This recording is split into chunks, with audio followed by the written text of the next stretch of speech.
Hello everyone, today we'll be looking at the fundamentals in Python. Okay, so what are those concepts that you need to know? So first of all, we'll be starting with the variable. So what are variables? Variables are containers which give you the access to determine what they hold. Okay, and an example of a variable is I create a variable, we call it num, is equals to 100. Now this is an example of a variable. We said a variable are containers that allow you to determine what they contain. All right, now that's a variable. So I'll say here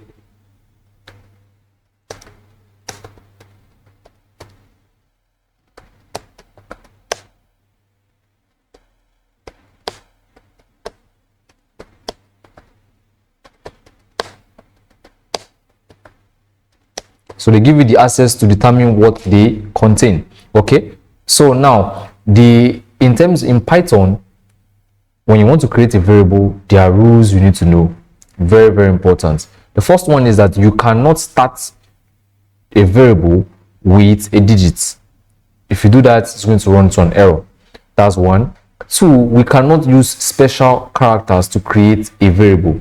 So to create a variable, let's say we have @ examples of special characters, the $sign, percentage, and also the and sign. So we cannot use this now to create a variable. Then also the creating a variable is case sensitive. When I say case sensitive, I'm talking about is that when you create a variable, look at now, we created a variable called num with a capital letter.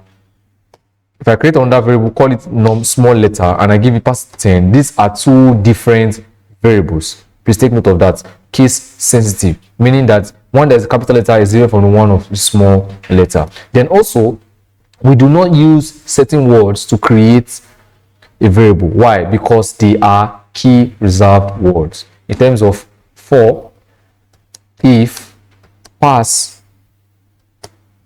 class. Okay, we don't use this word to create a variable. Now I'll be going deep into variables using the data type. Okay, so in Python there are different data types. So the first one we're going to look at is the string data type. The string, meaning what does the string do? It captures text. Okay, text, and it captures text in terms of using the double quotient. So an example of a string, I can say name is equals to Benson. So this is a string. Also, we can also write a string in this manner.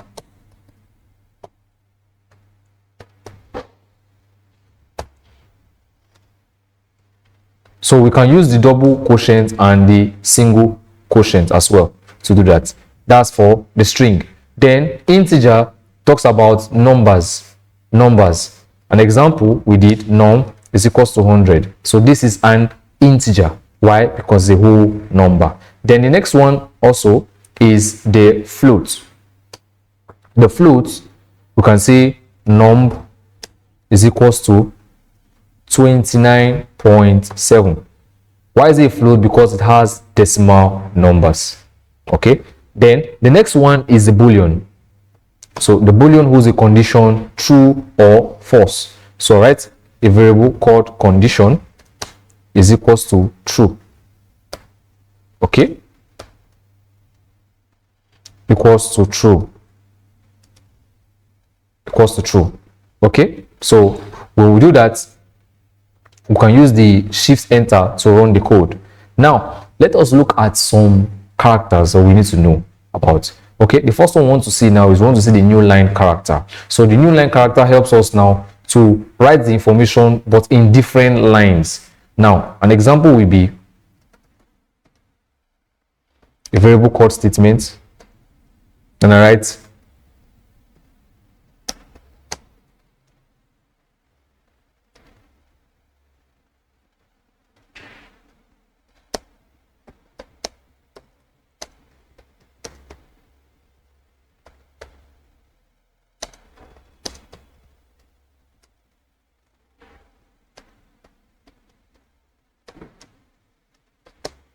so the demarcation of the new line is \n. Okay, so they're all together. Now when I run this now, it's not going to give us an output. Why? Because there's a function responsible for showing the value. So to show a value, we're going to use what we call the print function. The print function. So I'll use print, allocate the statement. So when I run this now, you can see we're having name very easy. Okay, so going to put a space there. Python is very easy. Then you see the \n is going to shift this information to the next line. So that's what n line character does. Then the multiple line character, the multiple line string, is that it helps us hold large information. Okay, in terms of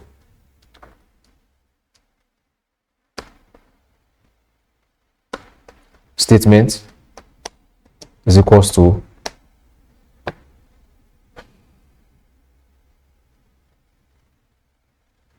I'll call this information again, but this time around I'm going to remove the n line \n. So when I remove this now, using the multiple line is denoted using the 3 double quotients. Okay, so many informations, you can write as much and much informations inside here and it will still run. So I use the print function.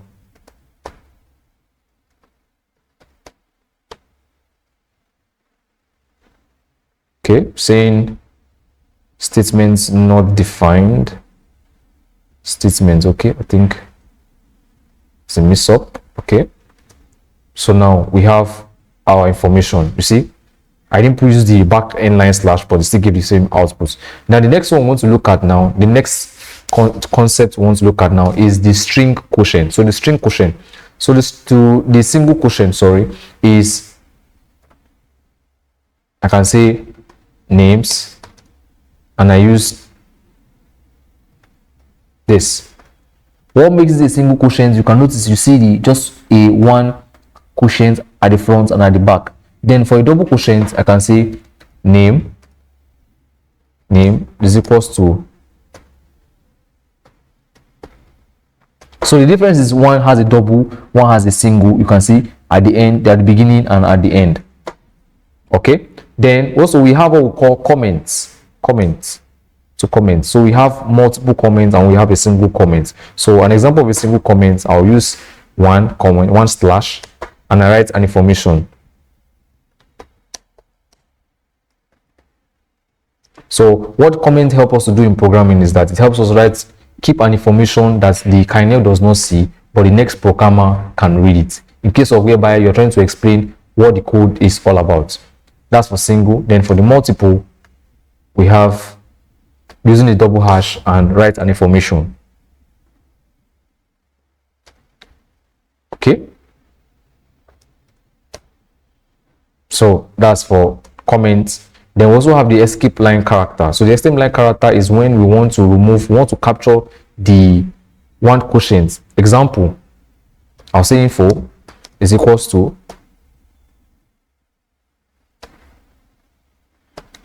it's a boy.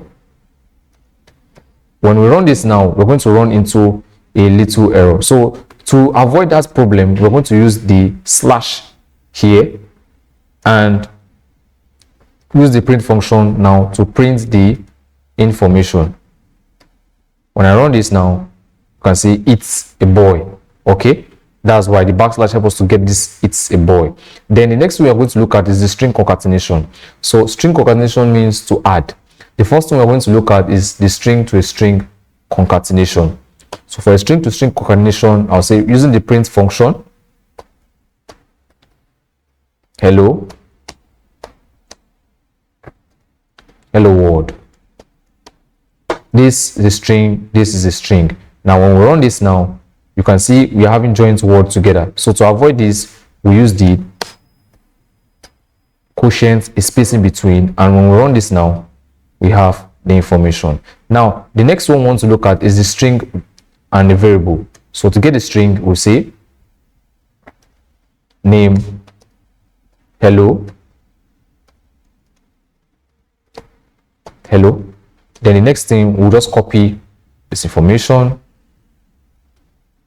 we paste here, and we change this to name.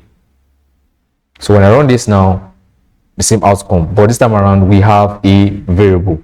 Now variable to variable, what I'll do is we copy this information, copy, paste it here.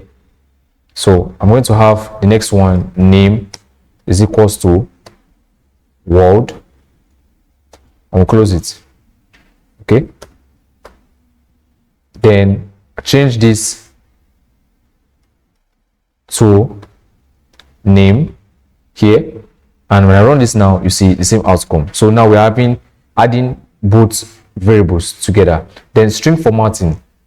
What's string formatting all about? It helps us to inject variables into our statement.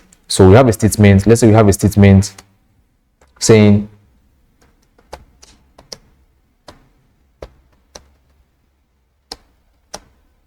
my name is, okay, we have this information, and let's say the name is equals to, okay. Now if we want to put this Job inside my name is Job, we can use the normal string format. So the normal string format, I'll use the print function, call out the info dot format, then I pass in the name. So when I run this now, you see my name is Job. So to use, that's for the normal string formatting.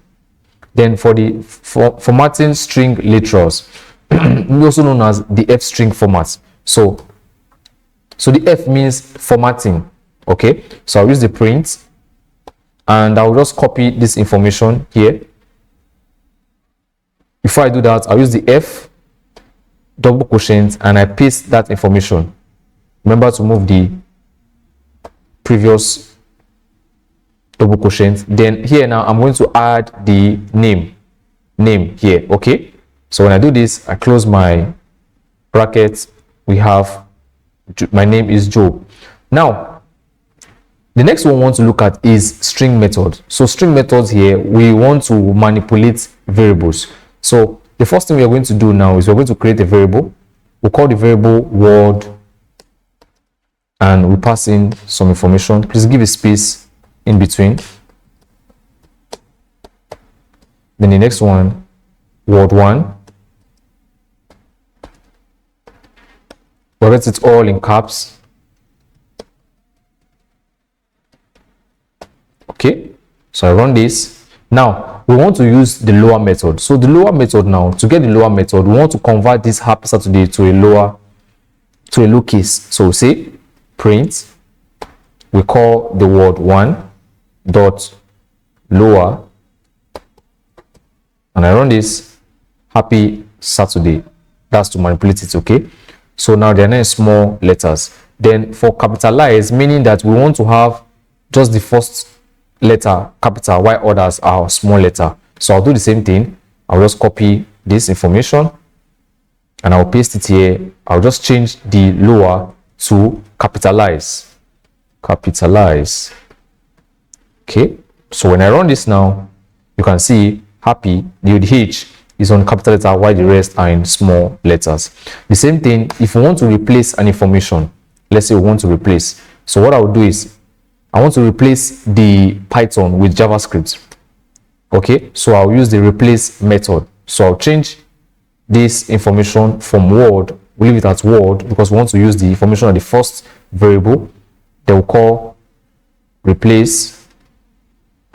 Then we'll pass in what we want to replace, Python. Then JavaScript. Okay, so when we run this now, we have JavaScript is easy, no longer Python. Then the next method is strip. We want to strip. That means we want to remove the space in between the double quotient and the Python. So what I'll do is I'll still copy the next information, which I have already automatically.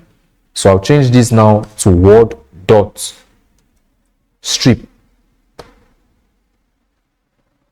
Okay, when I run this now, you can see Python is easy. There's no longer a space. in between. All right, then split means that we want to have them in terms of separate strings. So I'll copy and paste again, and I want to do that with the word 1, meaning happy Saturday. So what I'll do is I'll change this lower to split, and when I run this now, happy Saturday. Then lastly, the next one is the title method. Title method means we want to have each word have a capital letter. So we can copy this, change this lower to title. Okay, and when we run this now, we have capital letter, the first word, and also the second word. So we have come to the end of the class. I hope we were able to understand the Python fundamentals.